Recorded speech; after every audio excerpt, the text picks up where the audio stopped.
tots aquests marges, amb els anys, mica en mica, s'havien anat fent malbé.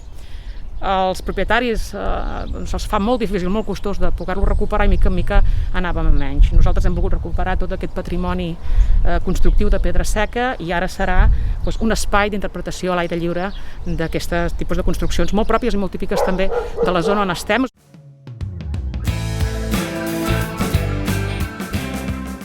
Hi ha 8 municipis de la comarca de l'Alt Camp que en el seu dia vam ajuntar esforços per presentar un projecte únic per poder optar a subvencions europees.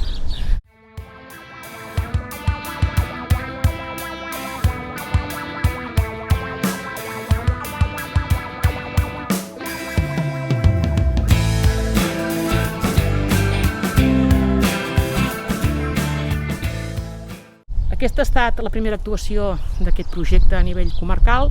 Estem ja acabant les obres, falten pocs detalls, sobretot acabar de col·locar uns llums i el mobiliari, i podrem dir que d'aquestes 8 actuacions, doncs la primera ja s'ha dut a terme.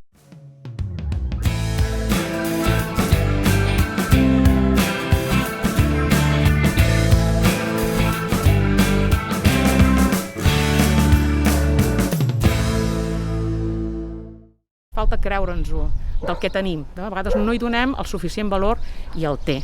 I per tant és posar-ho en valor i en rellevància.